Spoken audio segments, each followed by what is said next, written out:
Primeiro painel bastante importante, um assunto que a gente conversa muito com todos os clientes parceiros nossos, com todos aqueles outros que a gente conversa, sejam através de eventos, diretamente, reuniões, que é esse desafio de atingir os participantes, de ter uma comunicação clara, transparente, de como engajá-los, como tentar evitar um pânico em momentos de cenários difíceis, como a gente tem vivido, né? Cenários bem desafiadores, as fundações com perfis que sofrem com as migrações entre um perfil e outro. Então, esses assuntos são extremamente, hoje, principais nas conversas, né? A gente esteve recentemente num evento lá no Sul, na Previpar, e todo mundo que a gente conversou, aliás, uma delícia estar pessoalmente com todo mundo que a gente conversou falou, olha, eu tenho perfil, não sei o que eu faço.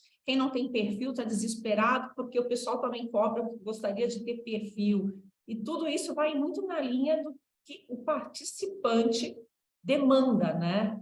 E há muita dúvida se aquela comunicação, se a comunicação que está sendo feita, ela é assertiva o suficiente, se ela poderia ser melhor. E a gente está trazendo aqui a Ana Leone, nesse painel sobre comunicação clara e transparente. A Ana conheço de muito tempo na Ambima, ela fez um trabalho lindo na Ambima, depois ela, se quiser contar um pouquinho aí de toda a sua história, daria acho que só para falar o painel inteiro só da sua história, mas atualmente ela é membro independente do Conselho de Administração do Banco Modal, colunista do Valor, Investe, comentarista da CBN e apresentadora do podcast Pode Isso, Meninas. Ana, passo a palavra para você, porque você tem um conteúdo muito rico, tudo que a gente já conversou, e estou aqui à sua disposição e a de todos os presentes que mandarem as perguntas para poder endereçar a ela no final do painel, tá bom? Obrigada. Obrigada, Márcia, Francisca, obrigada a todos. Aí um prazer estar aqui nessa tarde, aqui em São Paulo, bem chuvosa, então está bem propícia para uma conversa ao pé do ouvido. Acho que vai ser uma hora aí bastante provocativa, acho que essa é a ideia, de trazer aqui para vocês algumas reflexões de como a gente pode, de fato, melhorar a nossa comunicação. Só para contar rapidamente, eu, apesar de trabalhar quase 30 anos no mercado financeiro, trabalhando bastante em algumas áreas técnicas, muito com relacionamento com o cliente, eu sou formada em comunicação social. E eu acredito que a minha formação de base, ou esse olhar, ou essa predileção minha pela comunicação, sempre me ajudou muito nos meus desafios, mesmo quando eu estava atuando em atividades bem mais técnicas, porque a comunicação ela é um meio da gente criar laços, da gente criar vínculos, mas ela é apenas um instrumento para isso. Então, eu quero ser bastante provocativa aí nesse nosso papo. Eu vou compartilhar aqui com vocês alguns slides que eu trouxe, acho que só para guiar um pouco a nossa conversa, acredito que todos já estejam vendo aí. E a ideia aqui é eu deixar no final um tempinho para a gente discutir alguns pontos e interagir um pouco aí com vocês. Então, vamos lá.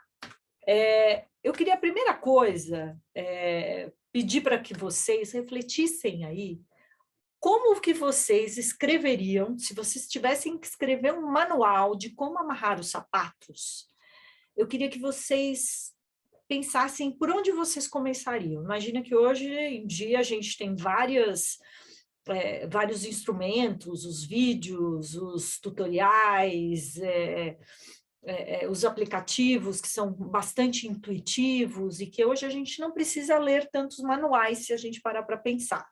Mas vamos voltar para o mundo analógico um pouquinho e imaginar que a gente está criando um produto, esse produto é um sapato, esse sapato tem uma forma de uso e essa forma de uso é uma amarração e a gente precisa criar um manual, escrever um manual, então ele não vai ter vídeo, ele não vai ter áudio, ele vai ser um manual escrito de como amarrar os sapatos.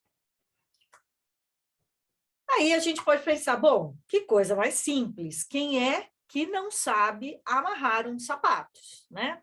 É a coisa mais simples que a gente faz aí no dia a dia, e aí eu fui na internet e busquei 2 manuais, ou 2 explicações de como se amarram os sapatos. Então, vamos lá. A primeira explicação, que é uma explicação mais sucinta que eu encontrei na internet, diz o seguinte: primeiro passo, coloque os tênis em uma superfície plana. Dê um nó básico, é o segundo passo. Depois a gente vai fazer uma orelha de coelho com um dos cadarços. E aí a gente vai pegar a outra orelha de coelho com o segundo cadarço. E a gente vai fazer um nó de base com as orelhas de coelho. E aí a gente vai puxar as orelhas de coelho. Essa é a explicação que eu encontrei na internet de todas as minhas pesquisas, a mais simples que explica como amarrar os sapatos. Então, esse seria uma opção de manual. Parece simples, por quê? Porque nós já sabemos amarrar os sapatos, mas se a gente para pensar, o que é exatamente uma superfície plana? O que é um nó básico? A gente não tem essa informação prévia. É um nó, talvez a gente até saiba o que seja um nó, mas o que é um nó básico? Existe um nó que seja mais complexo? Agora, o que é que uma orelha de coelho está fazendo no manual para amarrar os sapatos?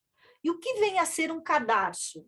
Porque a gente não tem essa informação plena, porque a gente está aqui construindo um manual a partir do pressuposto de que a pessoa nunca viu esse produto e ela precisa deste nosso manual para conseguir usar esse produto que está sendo lançado. E aí vem, né, depois, já com algumas informações, que a gente precisa pegar o cadarço, né, que a gente não sabe exatamente o que é, a gente vai fazer alguma coisa com essa orelha de coelho que apareceu aí no diálogo que a gente também não sabe, e por fim a gente tem que puxar as orelhas do coelho. Agora a gente não sabe se puxar para cima, para baixo, para um lado ou para o outro.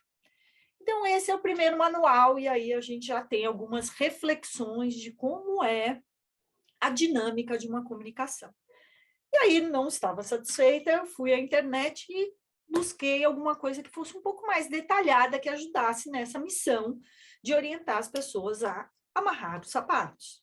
E aí a gente já tem um detalhamento um pouco maior. Então aparece, novamente, coloque o tênis numa superfície plana, deixa os cadarços caírem para os lados, dê um nó de base, pegue ambos os cadarços e passe um lado para o outro e depois puxe-os apertando bem.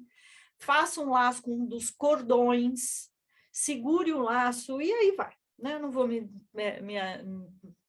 detalhar, assim, ler todo o processo, mas está aqui, um pouco mais detalhado.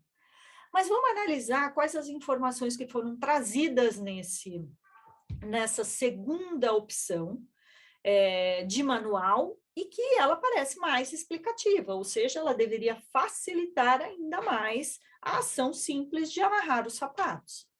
Mas aí tem várias informações aqui que previamente não se sabe o que é.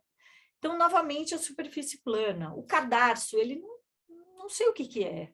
E aí, lá para frente, não é mais cadarço, é cordão.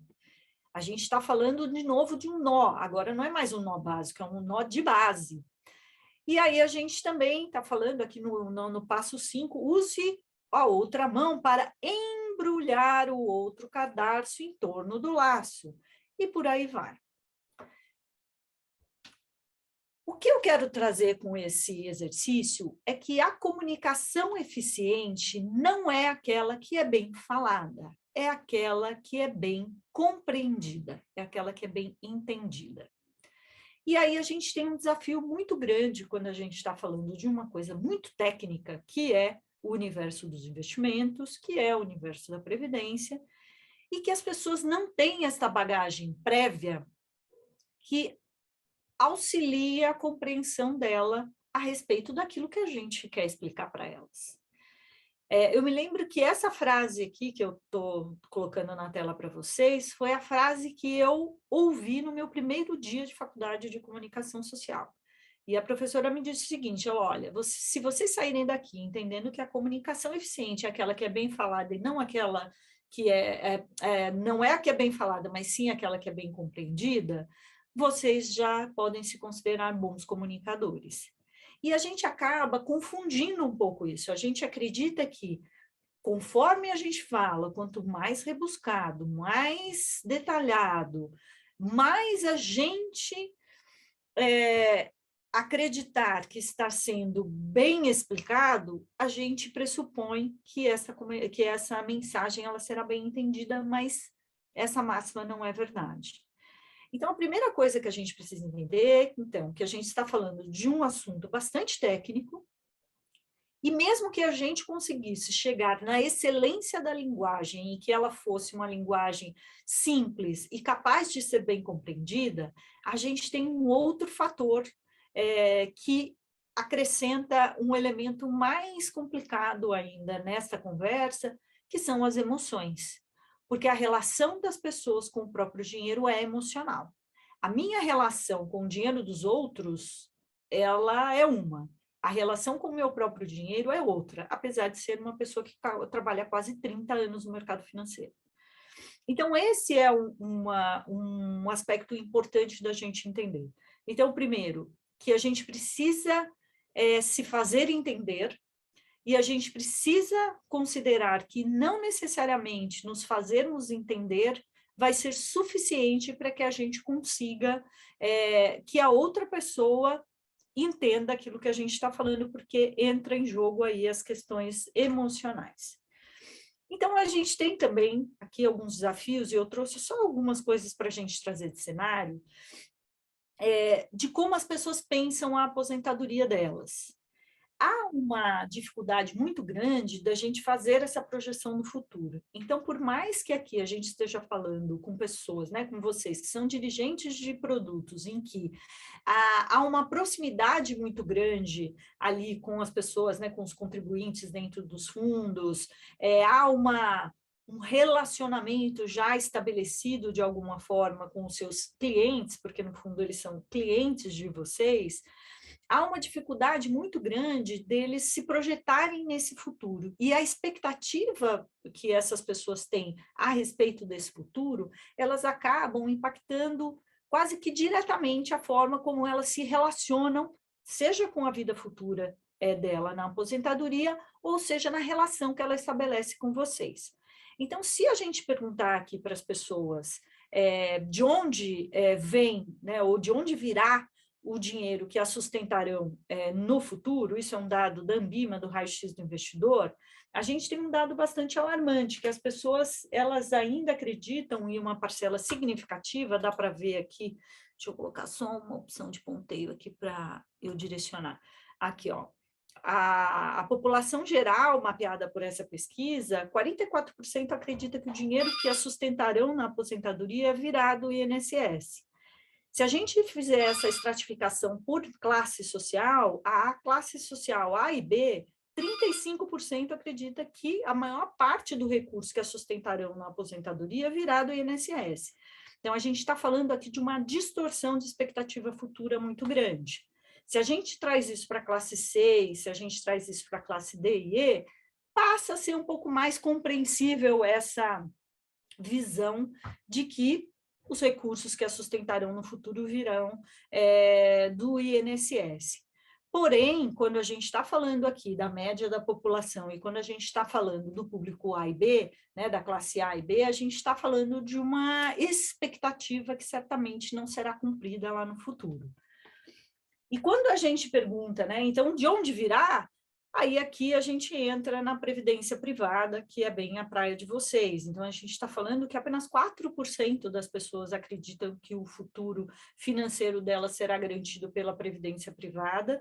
Quando a gente coloca isso por extrato da sociedade, a gente coloca 9% na classe A e B, 3% na classe C, e na classe D e E, 2% apenas. Ou seja, há uma oportunidade muito grande da gente se comunicar melhor com essas pessoas e gerar o engajamento necessário para que essas estatísticas sejam alteradas, porque elas são bastante desafiadoras.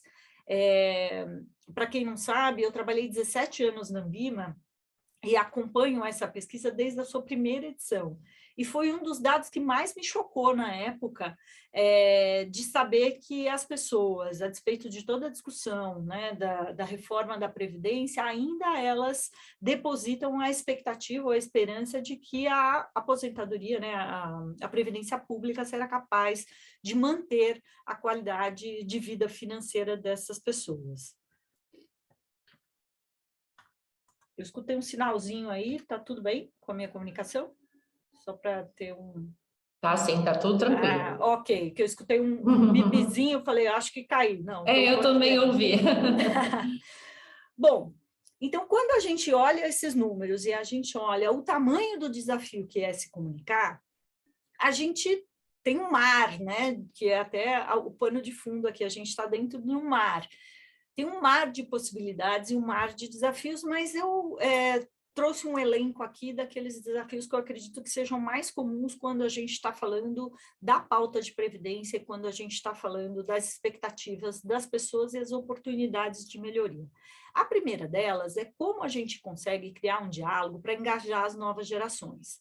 Essa é uma questão. A minha experiência, ela mostra que há um desafio, mesmo na previdência fechada, em como engajar aquelas pessoas que estão entrando nas empresas e que elas não conseguem, ainda que o benefício seja bastante positivo, da contrapartida da patrocinadora, da confiança que as pessoas têm, né, na placa das empresas, ainda há um engajamento muito baixo das novas gerações, porque elas não se veem vinculadas muito tempo na mesma empresa, no mesmo emprego, elas às vezes não conseguem ter esta visão de longo prazo, como eu disse, é um desafio a gente pensar tantos anos à frente, parece uma coisa tão distante, e o nosso cérebro tem uma dificuldade muito grande de processar essa informação. Tem uma questão também do contexto em que esse jovem ainda está. Então, mais do que ele pensar na aposentadoria, ele está ainda pensando na construção da reserva de emergência, ele está ainda pensando na construção patrimonial, de comprar o primeiro imóvel para casar, ou de fazer até uma própria um investimento numa qualificação nele mesmo, né? Ele ser o seu principal ativo de geração de renda, então esse ativo precisa receber investimentos.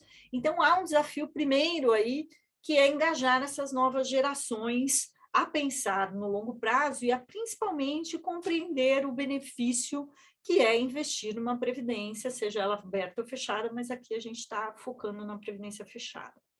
Acho que o segundo desafio das organizações é como engajar as pessoas a aumentar a contribuição quando elas estão na ativa. Isso é também algo muito relevante. Essa e outras pesquisas que eu tive a oportunidade de ter acesso mostram o seguinte: as pessoas pensam em investimento de uma forma e elas pensam previdência de outra. Então, se você perguntar para uma pessoa se ela investe, ela vai dizer, sim, invisto no imóvel, eu invisto numa instituição financeira, eu invisto num equipamento novo para o meu trabalho, eu invisto no meu negócio. Investimento é algo mais amplo do que a nossa compreensão sobre investimento. Para nós, investimento é algo que a gente põe lá numa instituição financeira, esse montante terá uma valorização, uma desvalorização, e no final eu vou usar esse recurso, simples assim, quando a gente está falando de investimentos financeiros. Porém, para as pessoas, investimento é tudo aquilo que elas fazem no momento presente para ter um benefício no momento futuro. Então, elas podem investir mais no negócio delas, elas podem investir em outros produtos financeiros, ela pode investir numa viagem, elas investem num equipamento novo, elas investem na própria educação, na educação dos filhos. Então, todos esses investimentos que as pessoas consideram são concorrentes ao aumento de contribuição num plano de previdência, por exemplo. Então, o contexto também do público mais jovem, ele é diferente do público um pouco mais maduro e, portanto, as necessidades precisam ser identificadas de maneira mais particular. Então, este é um outro desafio. Como engajar, então, essas pessoas a contribuírem cada vez mais a despeito de todas as outras formas de uso do dinheiro que essas pessoas têm. Depois a gente tem um outro desafio, um outro gradiente aqui, que é como orientar as pessoas que estão prestes a se aposentar, que é um público também bastante comum de vocês. Então, são pessoas que já estão há muito tempo na ativa, são pessoas que já contribuem há bastante tempo, mas elas estão com um pé lá e um pé cá. Então, elas ainda precisam continuar contribuindo, mas elas já estão prestes a ter que usar esse recurso. Então, o entendimento também de necessidade deste público específico é bem diferente dos dois anteriores que eu acabei de falar.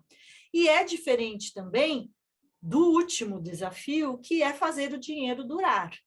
Então, aquelas pessoas que já estão assistidas pelos planos, essas pessoas que já usam o dinheiro, a maior preocupação e a maior necessidade que ela tem é de fazer esse dinheiro durar até o fim da vida. Então, a gente dá para perceber aqui que nós estamos falando de desafios que, se a gente colocar isso numa linha do tempo, a gente vai perceber que estas pessoas e esses desafios, eles se encontram em lugares diferentes ao longo do tempo. Então, quais são os pilares importantes que a gente precisa ter? Primeiro é isso, é identificar em cada né, em cada uma das instituições de vocês, quem são esses públicos, se eles se segmentam dessa forma, se existe uma outra segmentação, para que a gente possa tratá-los de maneira individualizada. Por mais que esse seja um grande desafio, o que mais as pessoas esperam é que elas tenham um tratamento mais individualizado ou ao menos contextualizado dentro da vida delas. Então, se eu estou falando com um jovem que está entrando agora na empresa e está começando a contribuir, ele tem necessidades, contextos, ambições, expectativas diferentes daquele que já contribui há 20, 30 anos e que está numa fase de uso do dinheiro. Se não haver uma compreensão dessas diferentes necessidades, a comunicação nunca será eficiente. Porque a primeira coisa é a gente entender com quem a gente está falando. E a segunda coisa é a gente entender como a gente vai falar com essas diferentes pessoas. E, em geral, essa conversa dentro desse segmento, ela se dá em 3 pilares, ou a gente pode trazer vários outros, mas aqui eu condensei em 3 grandes pilares, assim. O primeiro deles é o produto em si. Então, esse produto ele está sendo bem explicado, ele é compreendido, ele atende às necessidades desses desafios que eu acabei de apontar. Esse produto ele é inclusivo para aquela pessoa que está começando a investir e aquela pessoa que já está fazendo uso do dinheiro. As regras desse produto, elas consideram todo esse universo ou existem outros pontos que precisam ser endereçados? A comunicação, ela é um meio apenas, ela não é o fim. Não é a comunicação que vai resolver. Não adianta, eu posso também falar muito bem, ser muito bem compreendida, mas eu não ter um produto que atenda às necessidades que estão emergindo dentro da minha população. Então, termos esses pilares estruturados, eles vão ser a mensagem, eles serão a mensagem que a gente vai levar através da comunicação. E aí a gente tem uma segunda coisa importante aqui, que é um segundo pilar, que é a governança. E hoje em dia isso está sendo usado de várias formas. Eu queria até ter achado uma nomenclatura um pouquinho mais original aqui para trazer para vocês, mas como não me veio nada melhor na cabeça, aceito sugestões, eu coloquei aqui como governança. O que isso quer dizer? A depender do estágio que os participantes estão dentro do produto, né, dentro do fundo de previdência, eles têm uma expectativa ou uma exigência diferente desta governança. Então, a gente tem lá as pessoas que estão entrando agora, elas estão entrando agora na empresa, então eles estão ali na fase do namoro. Então, tem um negócio aqui que me ofereceram, esse negócio ele é muito bom, tem aí a contrapartida da empresa, legal, então deixa eu participar. Né? E há uma confiança muito grande de que aquilo está funcionando. Conforme o tempo vai passando e a necessidade dessas pessoas, ela vai mudando, né? Antes ela precisa de uma coisa e lá na frente ela vai precisar de outra, ela passa a exigir, ou passa a olhar, ou passa a demandar algo diferente dentro da governança, ou seja, quanto mais ela está próxima do uso do dinheiro, mais profissionalização ela pretende ter. Então, o que eu quero dizer com isso? Ela passa a querer controlar mais, ela quer saber mais detalhes, ela quer ter acompanhamento mais de perto. Por quê? Porque a relação que ela tem com o uso daquele dinheiro que foi armazenado ao longo de tantos anos é diferente daquele que está começando, ou daquele que ainda está contribuindo. Então, deixar muito claro como funciona a estrutura, qual é a profissionalização, tanto do back-office quanto do front-office, ou seja, de como é o atendimento a esse público, como são as estruturas de gestão, quem é quem. Essa é uma parte importante da transparência que colabora muito com a comunicação e aumenta muito o engajamento das pessoas.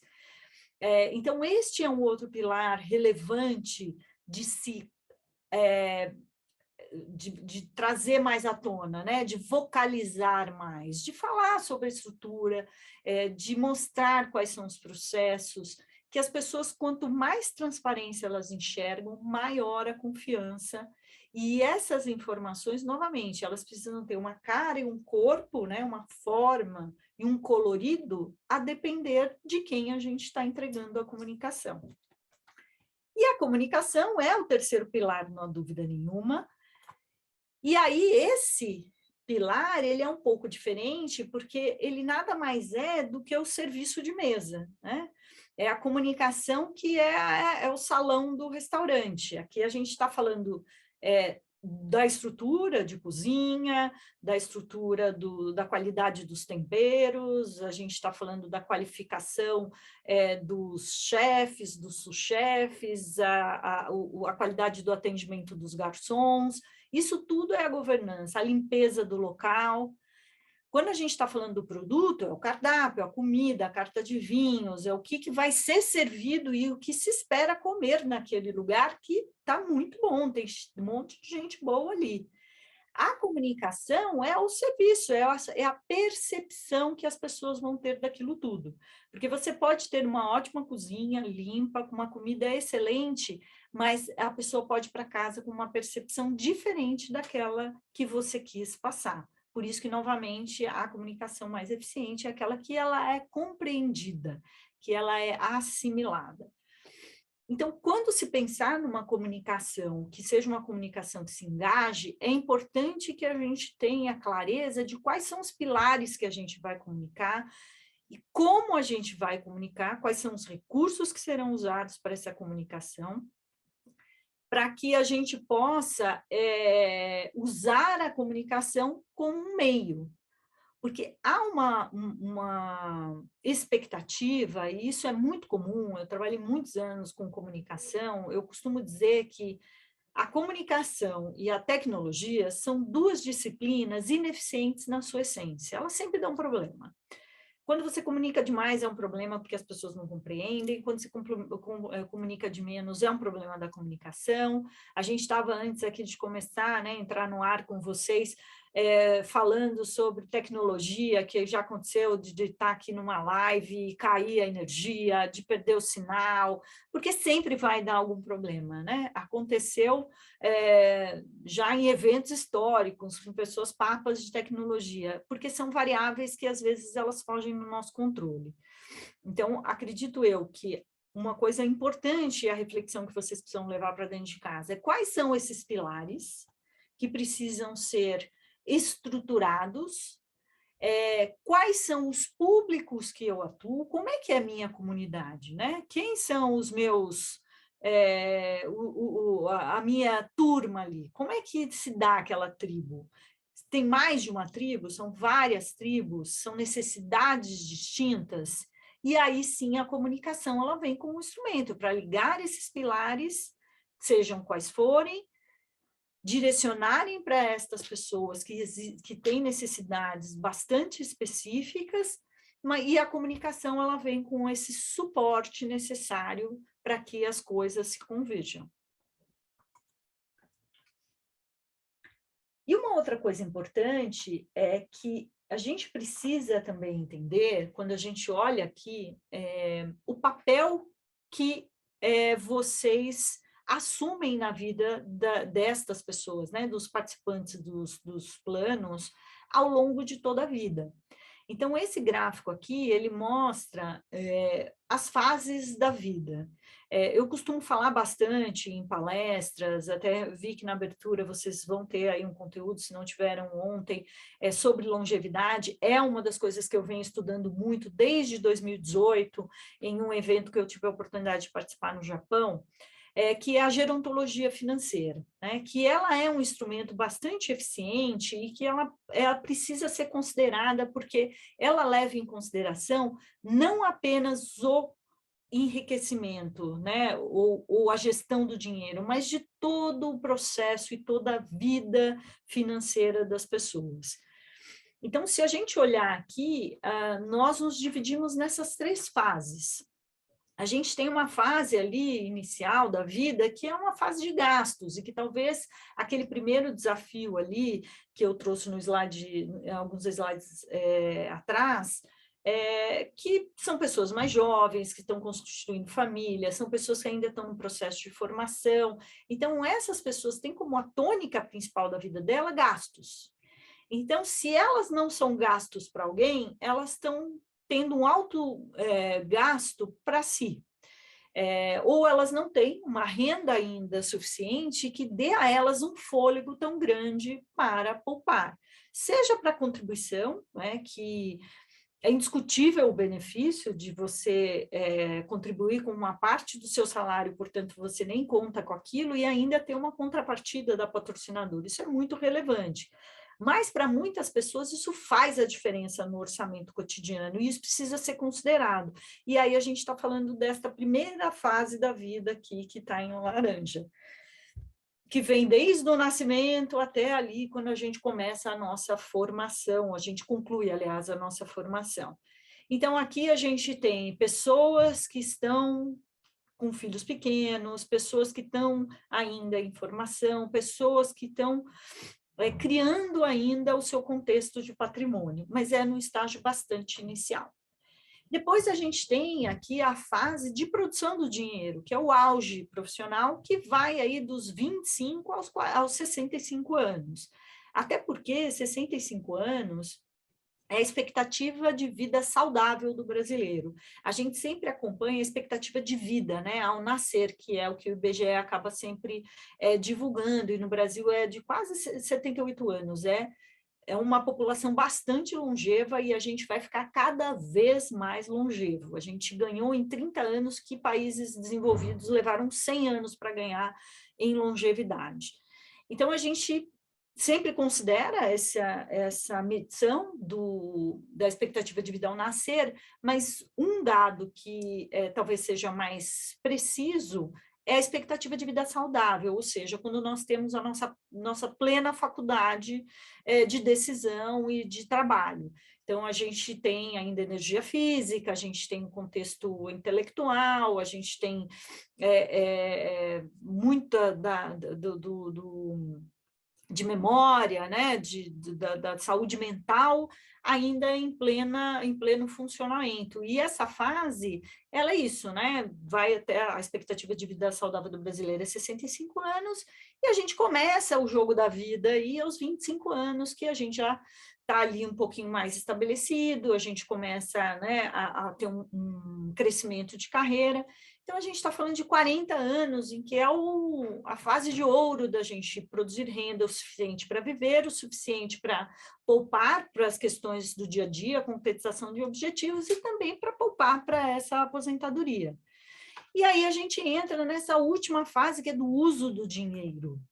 E esta fase, aqui meu cálculo é dos 65 anos até os 100 anos.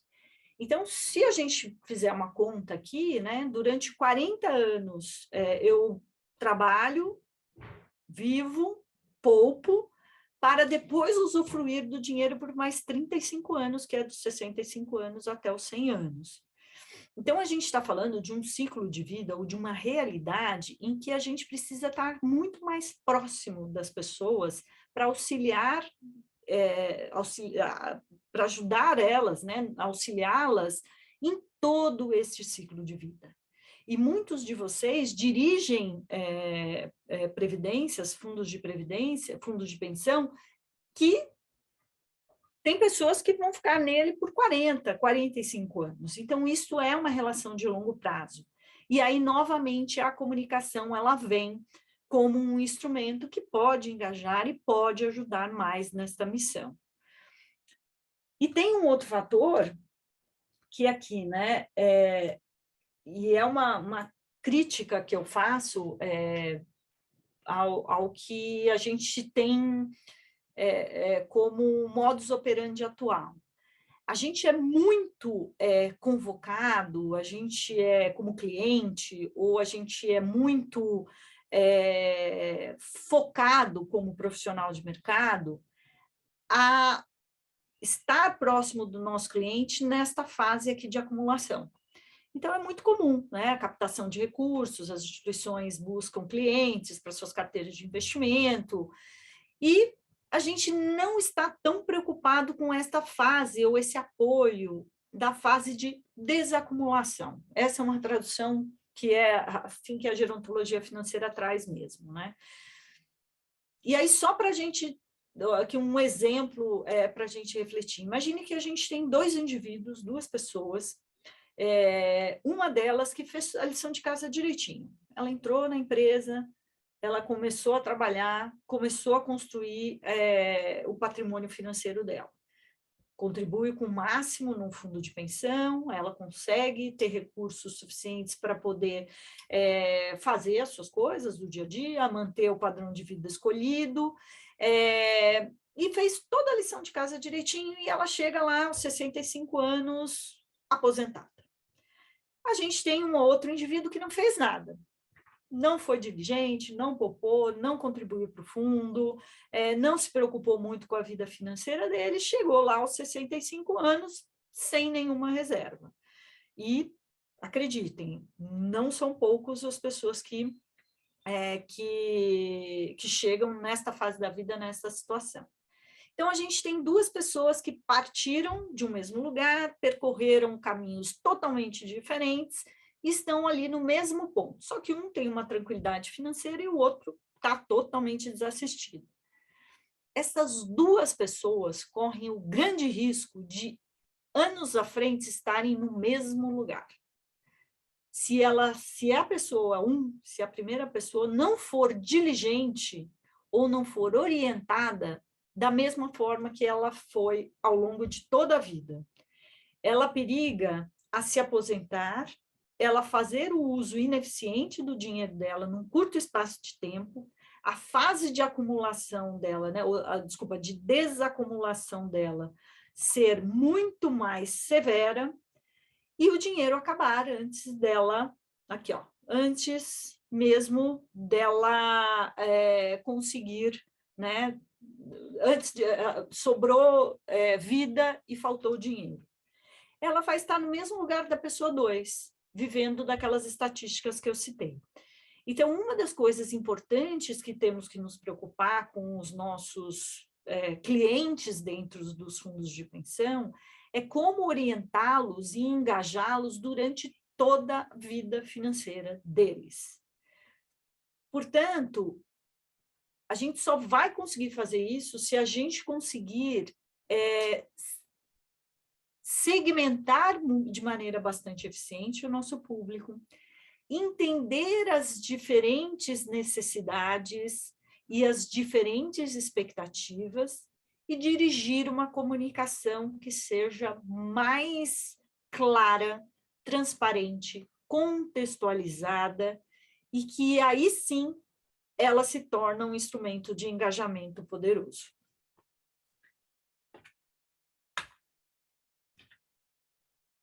Essas eram as minhas provocações aqui para vocês. Eu vou deixar aqui só nesse slide os meus contatos, mas acho que a gente tem aí um bom tempo, né, Márcia? Acho que sobrou um bom tempo para a gente bater um papo e ouvir um pouco aí o que os nossos espectadores têm aqui a nos dizer a respeito disso. Eles concordam ou não concordam? Adoro ouvir uma segunda opinião a respeito. Eu vou parar de compartilhar aqui. Não, perfeito, Ana. A gente tem pessoas questionando se vamos poder disponibilizar essa sua apresentação. Acho que isso já mostra quanto o assunto é interessante, é importante, e depois você veja aí se você consegue disponibilizar isso para a gente poder dividir com o público. A gente tem aqui algumas questões que eu não sei por que está sumindo aqui para mim, mas vamos lá. Tem uma pergunta que foi feita que, hoje em dia, parte do mercado vende previdência fechada como investimento financeiro, né? Até que ponto isso pode ser verdadeiro diante de tantas incertezas financeiras que nós vivemos? Olha, isso é uma atenção muito especial que a gente tem que ter, né? Qual é o atributo que está ficando, que é claro naquele determinado produto? Isso é uma coisa que é bastante relevante. Essa pergunta ela é bem interessante nesse sentido. Por quê? Muitas vezes, aí, se a gente olhar no mundo dos investimentos de uma maneira geral, a gente precisa entender qual o atributo que a gente está colocando na mesa para as pessoas. Obviamente, como eu comentei, investimento ele tem um significado bastante amplo para as pessoas, e muitas vezes as pessoas buscam atributos distorcidos. Então, eu vou te dar um exemplo. Muitas pessoas falam assim, eu tenho aqui o meu dinheirinho para minha, né, para as urgências aqui, para o dia a dia, mas não está rendendo nada. Eu falo assim, mas tá certo, não é daí que vai vir o rendimento. Você tem que ter outro dinheiro para aí sim você esperar que aquele dinheiro tenha um retorno melhor. Porque esse dinheiro da urgência, o atributo que você tem que esperar dele é a disponibilidade. Então, se você espera ser remunerado muito por esse produto, ou por esse saquinho de dinheiro aqui que está destinado às emergências, está errado. Então, não é o produto que rende um pouco, é a sua expectativa em cima daquele recurso. Então, se ele estiver ali, mantendo a inflação, acompanhando taxa de juros e você podendo pegar a hora que você quiser, é isso que você espera. Agora, se você tem o segundo dinheiro ali, que você está investindo para daqui 3, 4, 5 anos, e esse produto não está tendo uma rentabilidade satisfatória, corra atrás, porque aí esse aqui você tem que exigir, né, a rentabilidade. A previdência, como eu disse, a dificuldade que a gente tem de processar essa coisa tão longe, ela é mais difícil. Mas não deixa de ser um investimento. Para as pessoas é um investimento. Porém, o que precisa ficar claro é que atributo aquele investimento tem. Então, aquele dinheiro ele não vai ser para você colocar o seu filho na faculdade, não vai ser para você fazer a viagem quando você tiver 60 anos. Ele é um dinheiro que vai te suprir a aposentadoria. Essa é a regra. Mas eu posso tirar pouquinho. Essa é a regra. Então, talvez haja uma desistência, inclusive, da pessoa na hora de investir. E é bom, porque senão o problema ele só vai ser postergado. Então, tem que tomar um cuidado muito grande. Os produtos de previdência, especificamente, eles são vendidos também com um atributo muito perigoso, na falta de outro adjetivo, que é o benefício fiscal.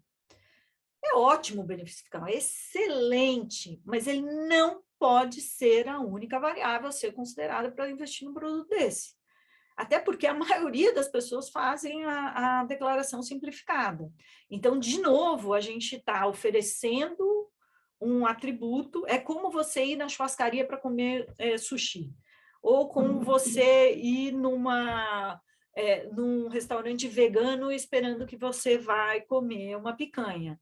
Então, a gente ser muito claro nessa comunicação, ela é o que você falou na abertura, é a comunicação assertiva. O que é assertiva? Ela ser precisa, né?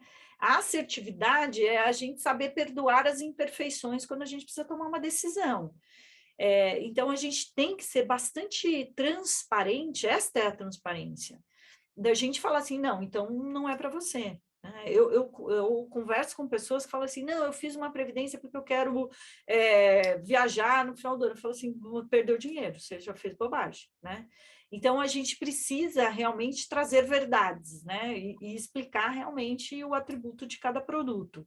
Então, o benefício fiscal, ele não pode ser uma variável preponderante, a segurança, nenhuma das variáveis, é um conjunto de variáveis. A gente não toma uma decisão, nenhuma da nossa vida, levando em consideração apenas uma variável. E aí, as nossas variáveis financeiras, elas são muito chatas, né? Difíceis de entender. Aí vai o talento da gente ser muito claro, muito visual, intuitivo, e a gente criar um relacionamento que ajude as pessoas a terem mais confiança na hora de investir. Perfeito. E é impressionante a quantidade de questionamento que a gente está recebendo aqui, principalmente falando dessa preocupação com a geração mais jovem. Tem também perguntas no sentido se a gente, às vezes, não está se preocupando muito com essa geração mais jovem, tentando angariar esse povo, né, para um plano de previdência e deixa um pouco de lado o aposentado, né, o assistido, mas tem muita pergunta no sentido, essa geração mais jovem, geração Z, que é mais imediatista, né, a gente até fez recentemente uma apresentação falando sobre esse mundo novo, né, esse mundo de busca por resultados de mais curto prazo, que não consegue olhar muito para o longo prazo. Que dicas você daria, além dessa história da importância que você falou, né, de segmentar, de estudar essa população de participantes para dirigir uma comunicação adequada? Quais dicas para esse público mais jovem? Olha, eu vi uma frase uma vez que eu gostei tanto, que é o seguinte: os jovens acham que o mundo nasceu depois deles. E os mais velhos acham que o mundo vai morrer junto com eles. Então, há sempre essa dicotomia entre gerações. Então, os jovens acham que o mundo começou com eles e os mais velhos, essa geração está perdida. Eu tenho uma visão um pouco diferente. Acho que os mais jovens, eles têm acesso a informações que nós não tivemos na mesma idade que eles. Hoje, a pauta de investimentos ela é muito mais democrática do que era antigamente. Hoje, as pessoas se informam de maneira muito mais rápida, muito mais rasa, diga-se de passagem, mas hoje a informação está mais disponível, os jovens estão mais antenados, hoje não existem mais os muros, né? Antes era assim, você tinha que ir no banco para pedir uma informação, você tinha que ir no banco, era uma coisa muito mais ativa, e aí dependia do teu tempo, do teu interesse, e não era uma pauta popular. Isso veio se popularizando ao longo do tempo. Eu me lembro que quando eu comecei a trabalhar com educação financeira, foi em 2005, e assim, uns 2 anos depois, eu me sentia com uma Bíblia embaixo do braço, pregando na Praça da Sé, aqui, sabe, em cima de um caixote, pregando, as pessoas passando e ninguém nem me dando bola. E eu até falava, meu marido falava assim, nossa, estou afundando minha carreira, né? Porque eu estou trabalhando com uma coisa que ninguém quer saber, ninguém tem interesse, a taxa de juros alta, quem vai se preocupar com isso? Então, isso mudou ao longo do tempo. Então, eu acredito que hoje as pessoas elas são muito mais acionadas a diferentes pautas, e não necessariamente isso é uma coisa boa. Então, a informação, ela às vezes não gera, né, ela não se reverte em conhecimento. Então, eu não acho que é uma coisa que eles não estão preocupados. Existem pesquisas, inclusive essa do raio-x, que mostra que o jovem quer casa própria sim, que quer casar sim, quer constituir família sim, se preocupa com a vida financeira sim. Então, eu acho que é um pouco estereótipo, exagerado de um lado para o outro, mas o que eu acho que é um ponto de atenção é que a forma como eles encaram os vínculos são diferentes.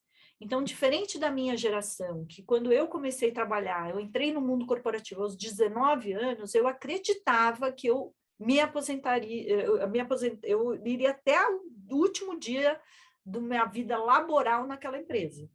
Hoje, os jovens não se veem mais assim. E o mercado de trabalho não permite que eles se vejam assim, porque a gente sabe que o nível de desemprego nos jovens é maior, a renda é menor, há um desafio objetivo para esses jovens. Então, eu acredito que o problema do engajamento do jovem é muito mais dessa visão de contexto dele, da relação que ele vê com, aqui a gente está falando para fundos de pensão fechados, né?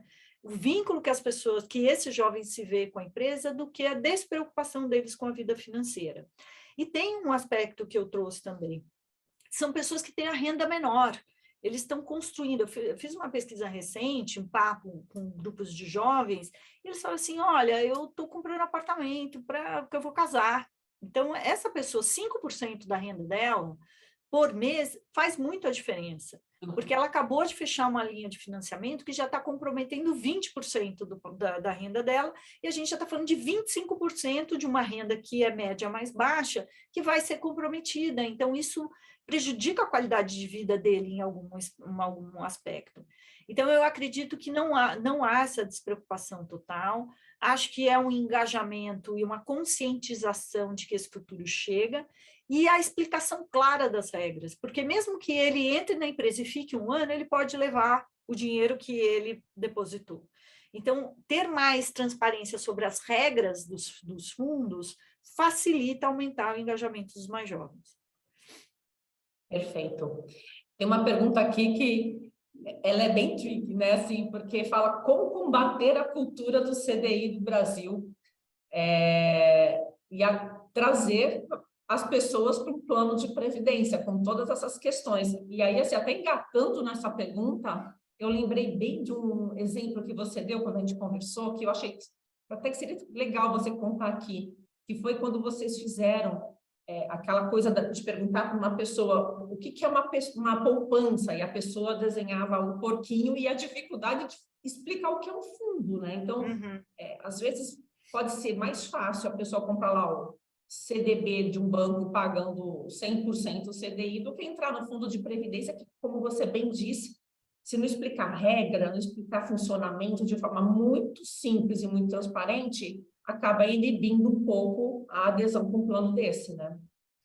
Então, olha, essa é uma pergunta boa. Eu escrevi um artigo já faz um tempo no Valor Invest, e assim, né, eu vivi para ver, como muitos que estão aqui, né, com a gente hoje, a taxa de juros a 2% ao ano. Né? Então, assim, era uma coisa impensável, né, em algumas mesas de conversa do mercado. E essa coluna, eu escrevi o seguinte, o título era: você está indo para a renda variável ou fugindo da renda fixa? Essa é uma questão. A gente tem fatores que são fatores externos que influenciam demais as nossas decisões. Eu, acabando aqui com vocês, eu vou entrar ao vivo na rádio e hoje eu vou falar sobre os vieses que impactam as nossas decisões. Então, não há dúvida que quando a gente tem uma taxa de juros de 14,75 ao ano, a propensão de risco da pessoa diminui de maneira significativa, né? Ela naturalmente ela vai fugir do risco. Nós não somos, a gente tem né, aí a teoria da psicologia econômica, as pessoas só assumem risco porque elas não entendem que aquilo é um risco. Essa é uma definição clara sobre o risco que a psicologia financeira traz. Então, vou trazer um exemplo fora do mercado financeiro para a gente entender. Atravessar a rua. Atravessar a rua é um grande risco. Só que a gente mensura esse risco e a gente entende aquilo como algo de baixo risco. Então, tem gente que é mais propensa, atravessa, né? Quem dirige aqui em estrada, às vezes, eu estou dirigindo, atravessa uma pessoa no meio da estrada, numa autoestrada, com a velocidade a 120 por hora. Essa pessoa, ela percebe o risco de atravessar a rua diferente daquela pessoa que espera o farol fechar, da pessoa que atravessa na faixa de pedestre, que ainda assim ela olha dos dois lados. Mas a gente está falando de a mesma ação, de atravessar a rua com o benefício de chegar de um lado para o outro. Então, as pessoas mensuram o risco de maneira diferente, a depender do contexto. Então, eu atravessar a minha rua aqui, que eu moro num bairro super residencial, é diferente de eu atravessar a Avenida Paulista. Então, a taxa de juros ela é um fator que diminui ou aumenta a percepção de risco. A taxa de juros é usada pelo Banco Central, né, para controlar a inflação, ela é também um controlador de propensão a risco das pessoas. Então, é realmente muito difícil você convencer uma pessoa a sair de um produto que tenha esta rentabilidade com a dimensão de risco proposta para ir para uma renda variável, que a gente sabe que é uma coisa de longuíssimo prazo, e, de novo, reforçando o fato das pessoas terem dificuldade de pensar nesse longo prazo. Então, esse é um desafio de todo mundo. O que ajuda? A gente está muito mais próximo dos clientes explicando estas variáveis. Então, ok, você é conservador. Eu, por exemplo, na Ambima, o Thiago aqui da TAG deve se lembrar bem, na época que a gente estava discutindo o suitability, as regras de suitability no Brasil, e que eu sempre falei assim, para mim não é perfil do investidor, é perfil do investimento. Porque tem investimento que você tem que ser mais arrojado, tem investimento que você tem que ser extremamente conservador. Periga, você tem que deixar na gaveta de casa. Então, eu acho que essa explicação, esse acompanhamento, essa promoção maior do que são esses fundos de pensão para os participantes ajuda a esclarecer isto, porque é uma variável que pesa bastante. Então, eu acredito que, assim, é dizer, olha, tá bom, você é conservador? Então tá bom, conservador nesse dinheiro aqui, agora nesse você só vai ver daqui 30 anos. Né? E aí ter uma visão de longo prazo, mas um acompanhamento que seja um acompanhamento que dê às pessoas o conforto de estarem naquele produto. E aí, só para não me alongar mais e a gente ir para a próxima, existem 3 fatores que as pessoas levam em consideração para escolher um produto, né? Ou para concentrar os seus recursos em uma instituição. O primeiro é a confiança. Então, aqui a gente está falando que isso é dado, porque a gente está falando de né, fundos fechados. A segunda é o relacionamento, e a terceira é a rentabilidade do produto. E o mercado foca muito no retorno. Ele compara o meu CDI com o seu CDI, o meu produto com o seu produto, só que a variável mais importante nessa equação é o relacionamento de longo prazo que se constrói a partir desse laço de confiança que já existe. Então, aí, falando do seu exemplo, era uma dinâmica em que as pessoas tinham que fazer igual aquela imagem em ação, né? E a palavra era o seguinte, poupança. Aí as pessoas iam lá, desenhavam um porquinho, a outra pessoa acertava. Aí a outra palavra era fundos de investimento. Aí a pessoa já vinha e, nossa, fundo, meu Deus, o banco que empresta dinheiro e tal. Então, é uma dinâmica mais complicada, mas ela não é impossível de ser explicada, né? A única coisa é que a gente precisa se desfazer do nosso próprio dialeto e a gente conseguir ter uma comunicação que seja mais clara e contextualizada. Então, mais do que você falar, olha, esse aqui é o perfil arrojado, esse é o moderado e esse é o conservador, muda a comunicação desses produtos. Esse aqui é para você que já faz uso do dinheiro, esse é mais adequado para você. Esse aqui é o arrojado, é o que você está começando agora, você que quer se aposentar aos 65 anos, você nananã, cria personalidades para esses produtos e ofereça ele dessa forma, contextualizado na vida das pessoas, porque a gente não sabe se a gente é arrojado, se a gente é conservador uma hora, arrojado em outra.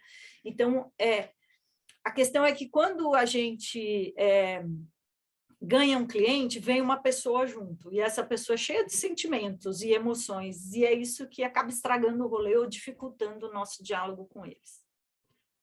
Ótimo. E isso vai muito na linha de uma questão que surgiu aqui no nosso Perguntas e Respostas, e tem muito a ver isso, né? Quando a gente vai fazer um investimento, seja ele qual for, a gente tem que preencher aquele questionáriozinho que é realmente lá, conheça o seu cliente, qual é o seu perfil de investimento, que você falou, né? Perfil de investidor, perfil de investimento, e as questões são muito padronizadas. Então, veio uma pergunta aqui que seria se a gente pode elaborar uma enquete para cada tipo de público, né? Considerando que as entidades elas têm aí uma população bastante heterogênea e faixas etárias, né, distintas. Como que eles podem, de repente, direcionar isso de uma forma prática? Qual que seria aí suas sugestões ou dicas? Olha, existe a regulação, e a regulação ela é um instrumento assim, excelente, protetivo, né, eu sou super favorável. Não vejo a regulação como uma burocracia, eu vejo como uma proteção, mas ela é apresentada como uma burocracia. Então, por exemplo, o questionário de suitability, muitas vezes, é o único momento em que a pessoa dedica o tempo dela para pensar naquelas coisas ali, né? Então, obviamente que você tem um cumprimento regulatório que você precisa prestar contas, isso é indiscutível, mas você pode tornar aquilo mais palatável, né? Então, uma coisa é, olha, preencha aqui esse questionário com essas 3 perguntas, esses 3 mapeamentos aqui que precisam ser feitos, porque eu vou atender a regulação, ok. Mas tenha interesse em conhecer seu cliente, né? Ele tem filhos? Não tem filhos? Ele tem aflições? Que momento de vida que ele está? Então, crie instrumentos de identificação, e não precisa ser um questionário extenso, vá fazendo pílulas de conhecimento, né? de captura de dados dessas pessoas. Então, você tem pessoas que estão ali, você sabe que as pessoas, quando elas casam, né? A pessoa tem que informar o RH sobre isso. Aquela informação é uma informação super rica, talvez ela precisa pensar e repensar no perfil dela, ou se é um momento de uma abordagem, olha, você acabou de casar, você não quer aumentar a sua contribuição, isso é importante, porque você está construindo família, daqui a pouco você vai ter filhos ou não vai ter filhos. Então, crie oportunidades de se encontrar com seus clientes, né? Ele está saindo de férias, olha, você recebeu um valor a mais, não é o momento, talvez, de você pensar em fazer uma contribuição extra, olha que impacto que isso vai ter para você ali na frente. Então, eu acredito que a gente precisa se interessar mais pelos nossos clientes. A gente sair, né, de trás da mesa ali de gabinete e ir lá para ver o que as pessoas querem. O que eu acredito que a gente acaba fazendo é não prestando muita atenção, e vou dar um exemplo muito rápido, que eu vou contar uma história rápida. Eu viajava muito a trabalho quando eu estava na Ambima, e eu me lembro que eu precisava... não era nem aumento de limite, eu fui checar o limite do meu cartão de crédito e vi que estava cobrando a minha taxa de anuidade. Eu falei, caramba, eu estou pagando anuidade, que coisa chata, né? Hoje em dia é meio inadmissível, né, um cartão cobrar anuidade. E eu falei assim, vou ligar lá para ver se eles me dão um desconto na anuidade. E era um cartão de crédito que era ligado a uma bandeira de uma companhia aérea. E era ótimo, porque eu tinha salas VIPs indefinida, né, quantidade limitada, fila preferencial para embarque, coisas que eram muito importantes para mim, porque eu viajava muito. E aí eu liguei e falei, olha, eu queria um desconto aí na minha unidade, poxa, meio caro. Ela falou assim, não, mas esse cartão é muito bom, a senhora tem vários benefícios. Eu falei, não, eu sei disso, eu gosto dele, eu só quero um desconto, né? Não liguei lá ameaçando, vou cancelar o cartão, não sei o quê. Aí ela falou, não, mas olha, a senhora sabia que a senhora tem um benefício tal? Eu falei, sim, uso, ótimo, mas olha, se você me dá 50% de desconto, eu já vou estar feliz, não precisa isentar tudo, não. Aí a pessoa ia lá, não, mas não sei o quê, bom, me falou 25 benefícios que eu já sabia do cartão. Aí ela falou, tá bom, só um instantinho. Aí ela voltou na linha, era um rapaz até. Ele voltou na linha e falou assim, dona Ana, a senhora sabia que esse cartão de crédito dá 50% de desconto em todos os jogos do Brasileirão? Eu olhei aquilo, eu falei, meu Deus do céu, assim, eu não gosto de futebol, né? Nada contra quem gosta de futebol, mas eu acho a última prioridade da minha vida. Aí eu falei assim, olha, tá bom, vai, obrigada, aí desliguei o telefone, mas ali, obviamente que eu estou exagerando aqui, né? A gente está falando de um atendimento ali, mas a pessoa, ela não olhou para mim. Era só olhar a minha fatura de cartão de crédito para ver que cada hora eu estava num país diferente, cada hora eu estava numa cidade diferente, que eu comia no restaurante, tudo eu pagava no cartão de crédito. Então, assim, um script que estava ali, pronto para ser oferecido, mas totalmente descontextualizado da minha realidade, né? Então, eu acho que isso exemplifica a falta de curiosidade que a gente tem sobre a vida dos nossos clientes. E essa curiosidade pode trazer um vínculo de relação muito importante e muito produtivo para a gente. Perfeito. Olha, a gente, só para você ter uma ideia, estamos com 26 interações aqui em aberto, fora as que já foram respondidas ao longo do painel. Ana, muito obrigada, muitos elogios. assim, uma linguagem, você nos mostrou que não é simplesmente falar, que a gente tem que ter uma linguagem clara com os participantes. Você coloca tudo de uma forma muito clara, muito transparente, muito didática. Sim, muitos elogios para você. Muito obrigada mais uma vez. Estamos gratos por essa sua participação. E agora eu deixo aí para você falar suas palavrinhas finais e vou chamar o próximo painel. Bom, gente, obrigada, Márcia, obrigada a todos da TAG, todos que estão aqui ouvindo. Eu fico super à disposição, eu deixei aí minhas redes sociais, eu estou no Instagram, mas também me procurem no LinkedIn, podem me conectar lá, se depois vocês quiserem trocar umas ideias, perguntas que não foram respondidas aqui, eu fico super à disposição. Além de ser um prazer, adoro me comunicar, é uma fonte de pesquisa para mim também, de conteúdo para eu falar na rádio, na minha coluna e em outros lugares, então eu fico super à disposição e agradeço aí o tempo de vocês e o convite. Claro, muito obrigada, Ana.